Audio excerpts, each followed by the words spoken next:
Hi everyone, I'm Sarah Fieschi, Assistant Instructor for the Nutritional Therapy Association of Australia and New Zealand and founder of Food Spirit Wellness.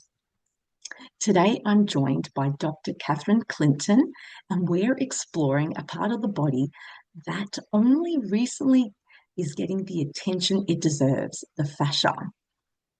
Dr. Catherine Clinton is a licensed naturopathic physician, has spent 17 years helping people overcome their health issues. Diagnosed with two autoimmune conditions and Lyme disease herself whilst in medical school, she began the long and difficult journey of healing, a path that led to the commitment to help others to not only heal physically, but also nurture a deeper sense of health and belonging. Dr. Catherine has multiple articles that have been published in peer-reviewed journals.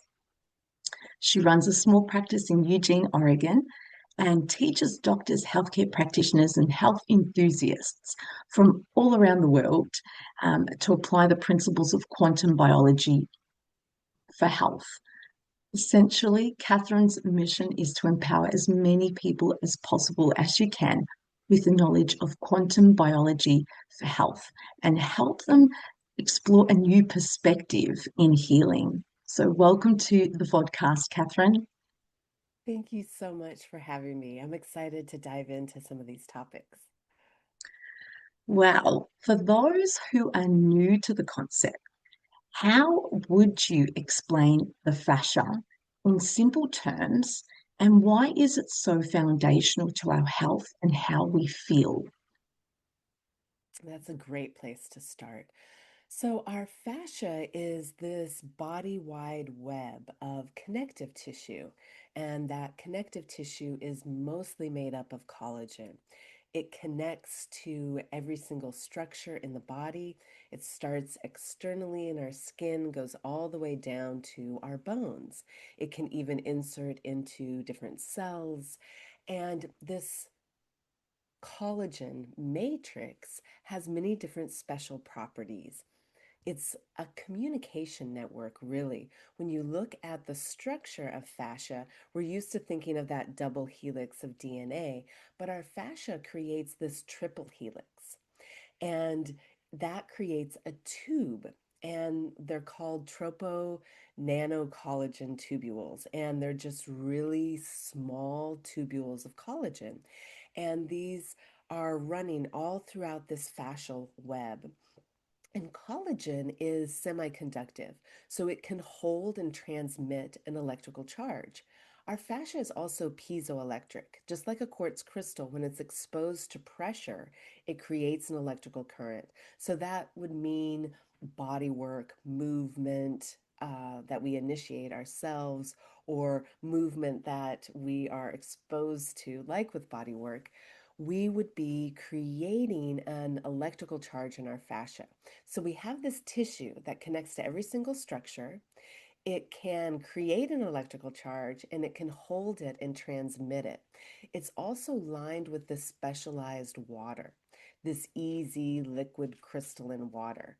And this water is special in its organization, and we can talk a little bit more about it, but it also creates this communication network along with the fascia. And so you have the fascia creating an electrical charge and being able to transmit it. So there's a way to look at the body as this electric being. Our cells run on an electrical charge. Any loss in that valuable negative electrical charge, we have immune issues, inflammation. There's a way to look at the body where pain, inflammation, symptoms, disease states represent, are associated with a loss in electrical charge. And that makes our fascia this incredible network that's able to transmit that valuable electrical charge where needed. It can have a very interesting relationship with our emotions, with our trauma, Our fascia is really this communication and energy network throughout the body. There's been research associating it with the meridians.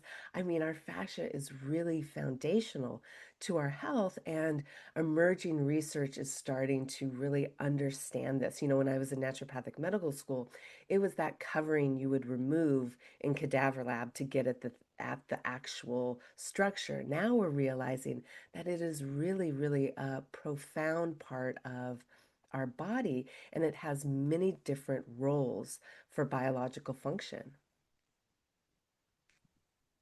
So, from your experience, how does chronic stress and the many forms that it comes in show up in the fascia? Like, what signals does the body give us when our fascia needs attention? Great question. It becomes adhered. So when we think about, we talked about those tubules of fascia, and they are lined on the outside of the tube and on the inside of the tube with this specialized water. When our fascia moves, it's supposed to glide. It's supposed to easily glide when it's hydrated, when it's not stuck. When we have adhesions from surgeries, from physical trauma, injuries, or from mental, emotional, psychological stresses. Our fascia can become adhered and it doesn't glide in the same manner. We have areas where we're tight. We have, those knots in our neck or our shoulders, these areas of adhesion where the fascia is dehydrated and it's not flowing. And that can look like actual tightness in the body. It can also present itself as fatigue or brain fog or not a lack of energy. There are many different ways that fascial health presents itself, but one of the main indicators are those spots where there are adhesions. And when you were talking about the fascia and you mentioned this, Catherine, in terms of that easy water, how is the fascia and the easy water working together to keep Yeah, that charge within the body and, that glide, perhaps, if you could talk us through that a little bit more? That's great. definitely. It's such an important piece. So, water in the body, and this is the work of Professor Gerald Pollack and his team out of the University of Washington, but many researchers have looked into this as well and are researching this around the world. As water comes up to a water loving surface or a hydrophilic surface, like our fascia, it takes on a different structure. The water is able to come right up to the surface, it's not pushed away. And when that water comes up to the surface, something incredible happens. It changes structure, it becomes more gel like, it becomes more viscous. It is negatively charged. It has a negative electrical charge. And as we laid the foundation for that just now, that's so important for our health, that negative electrical charge. So as this water comes up to the surface of the fascia, it takes on a different structure. Professor Pollack proposes that it takes on a lattice formation, much like a honeycomb. And as one sheet of this forms, it builds in layers. It acts as a template for more sheets to be formed. So we have this negative water, this liquid crystalline EZ water, as it's termed. He termed it EZ water for exclusion zone because this lattice pushes everything out. It's kind of this gate that is pushing everything out in the periphery. And this negatively charged water also pushes out a proton, a hydrogen, and creates this zone of positively charged water right outside of it. So you have this zone of negatively charged water. You have this right outside of it, this zone of positively charged water. And just like a 9-volt battery, that separation of charge between the negatively charged liquid crystal water and the positively charged proton zone, as researchers are calling it, a proton wire, a proton rich zone, that separation of charge, just like a battery, holds potential energy. And so that is really important for our overall health as well. This idea that there's potential energy for biological function just in the water that's created. And so we have this water battery lining our fascia. It's also a reservoir of electrons, free electrons, or another way to say that is negative electrical charge. So we have the fascia that is semiconductive and it's piezoelectric. It can create an electrical charge. It's covered by this water that can create this potential water battery. It can also create a reservoir, a repository of negative electrons, of free electricity, so to speak. And then another interesting thing that happens in this water is that it powers the flow of water, of protons, of particles. In the laboratory, Professor Pollack molded a tubule of collagen. He put it in water to mimic what it's like in the body. We are 60 to 70% water. And so he immersed it in water and he exposed it to infrared energy. And what he saw was incredible. That water battery started to form, right? That liquid crystal water formed on the inside of this tubule, and it formed that water battery with the positively charged water right outside of it. And this propelled water through that collagen tubule, water, protons, particles. There was nothing else driving that water. It was just that water battery created by collagen, water, and infrared energy. And so you have this communication network that is driving the flow of particles, of information, of energy, and its hydration is so important to that role in the body. When we look at body work, what we see is when we're pushing on those tight areas, those areas where fascia gets stuck, it stimulates the release of hyaluronic acid. Hyaluronic acid, when you look at it, it's completely covered in easy liquid crystal water. And so you have this mechanism by which the area is hydrated again. It's flushed out of the stuck, adhered fascia, the old water, and it brings in new, fresh water. And a lot of us are familiar with how powerful body work can be. Same thing with movement, right? When we move, we're actually hydrating that fascial network. So the water plays a huge role in this ability for fascia to share information, to transmit energy throughout the body. They really go hand in hand. It sounds like they certainly do. And, from a few experiences when I've had particular body work done, the practitioner has always encouraged me to drink thereafter. Make sure, keep drinking. So that makes sense the way you've described. This collaboration of sorts between the fascia and the easy water. Um, and how they work hand in hand makes sense that that hydrating aspect is really important. So, along those same lines, Mhm. what are some gentle, accessible ways people can begin supporting their fascia in daily life? Absolutely. That's exactly what we want to know, right? We learn about the fascia and then we're like, oh, how do we support this? Well, the fascia, like we said, is this body-wide network. And what lays down our fascia, what builds the fascia, are cells called fibroblasts. And our fibroblasts are circadian driven. They have a circadian rhythm that's aligned with the rising and setting of the sun. So if we are getting up in the morning and getting natural light in our eyes, and that doesn't mean looking at the sun, that means just opening a window, going outside, as we're driving to work, cracking a car window, letting in that natural light. That natural light enters the eye and it's concentrated on that thin cell layer of cells in the back of the eye called the retina. And the retina has all these light sensitive proteins and they pick up on light in our environment. And when we go out in the morning, it cues all these different biological cascades in our immune system, in our inflammatory system, our hormonal system, our metabolic health, but also it cues those fibroblasts.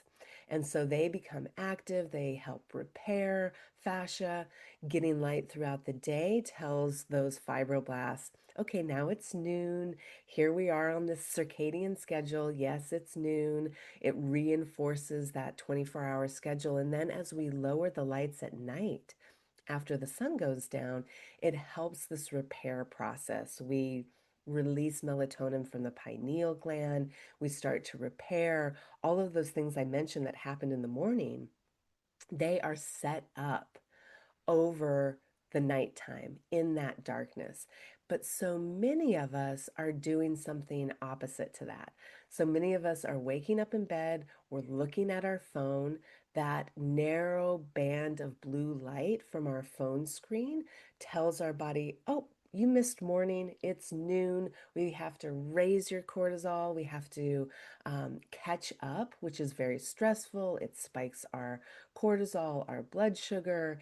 And then as the sun goes down, we are inundated with all of these blue LED lights, again, signaling to our body that it's noon. And noon time is great if it's noon, but if it's after sunset, it cues our body to maintain that high level of cortisol, and we block that release of melatonin. And when we do that, we don't have all these things happen with our thyroid hormone, with insulin, with our metabolism, with our immune system, and with our fibroblasts. Our fibroblasts never get that chance to repair, to recycle, to get rid of cells that are damaged and dysfunctional. And so we see this mismatch. And so something as simple as circadian rhythm can be really powerful for our fascia. And a lot of people are talking about fascial maneuvers and movement and all these other things for our fascia, and we forget circadian rhythm is really foundational. And yes, those things are great. Myofascial release, body work, gentle movement, gentle stretching, um, dynamic stretching with movement, all of those things, fascial maneuvers, those are wonderful for our fascia. But if we don't have that circadian rhythm, there is a huge obstacle in the health of our fascia. So, circadian rhythm, all those movements that I just mentioned, going for a gentle walk, it doesn't have to be high intensity, high impact training. Just walking, dancing, qigong, those are beautiful therapies for our fascia. And hydration, like we mentioned, is going to be really important. And every time I talk about that, people say, well, what kind of hydration? What should I be drinking?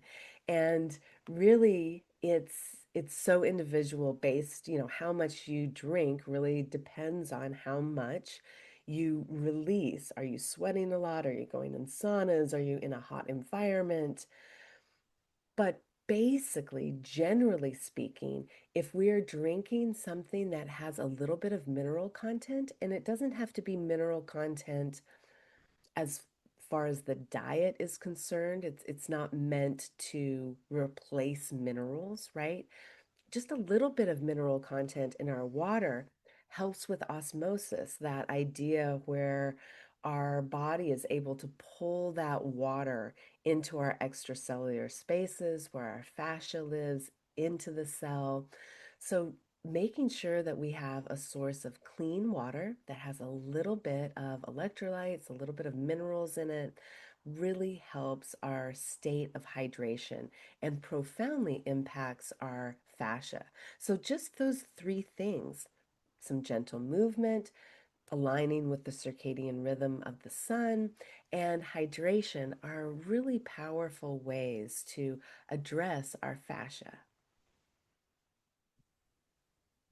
And so it seems like it's, it's being spoken about more and more now in terms of these simple yet so powerful elements of health, circadian rhythm, as you mentioned, and hydrating adequately and properly, um, and movement as well. And so, it seems to be the foundation of so much, right? Because just like the fascia and this interconnected web, well, all our bodily processes are also interconnected, right? And they will be drawing upon those nutrients in the various forms they come in for various processes.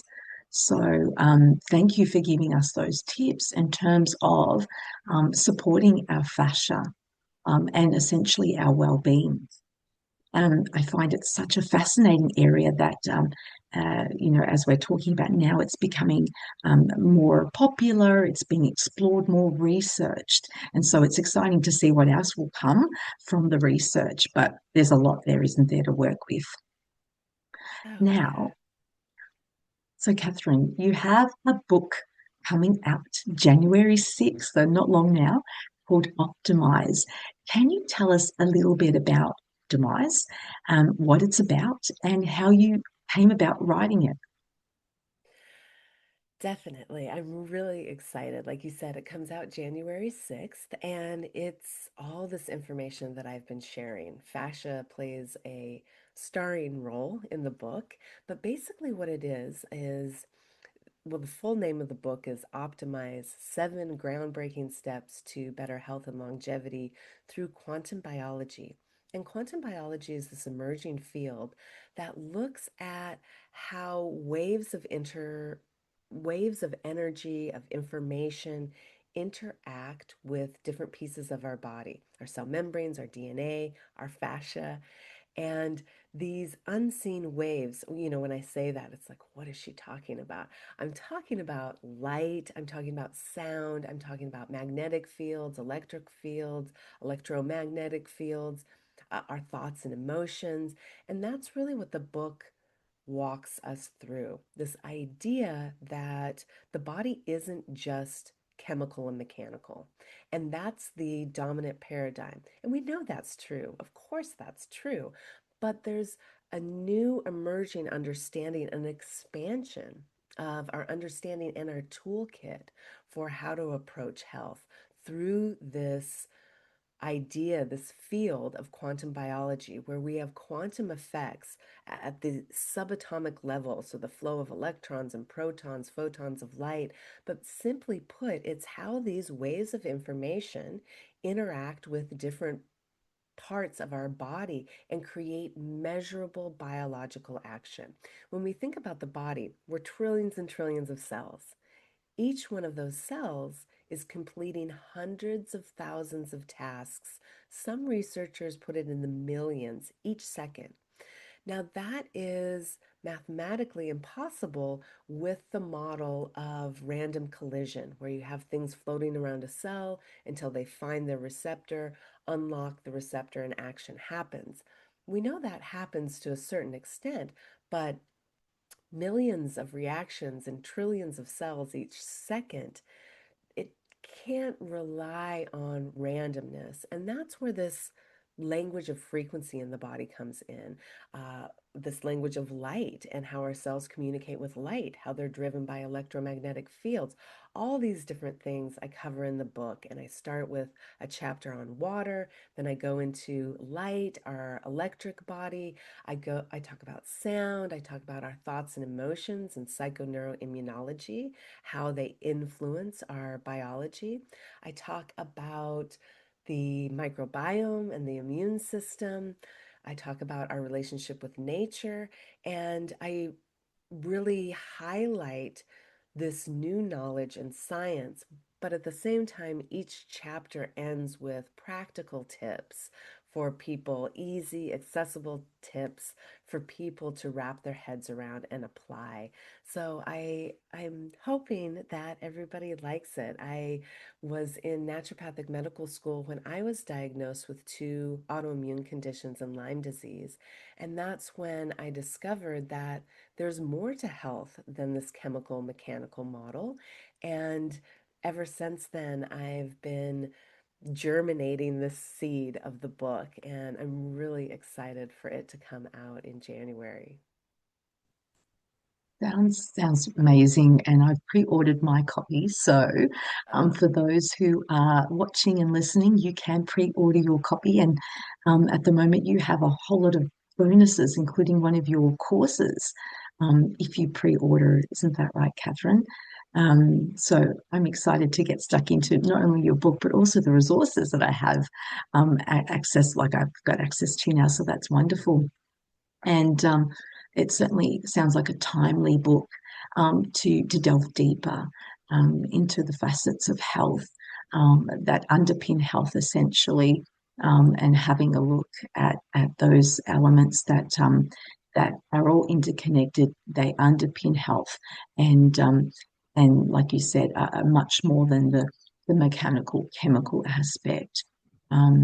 So that sounds wonderful. Now, Catherine, if people are curious to learn more about your work with you, where's the best place they can find you and get in touch?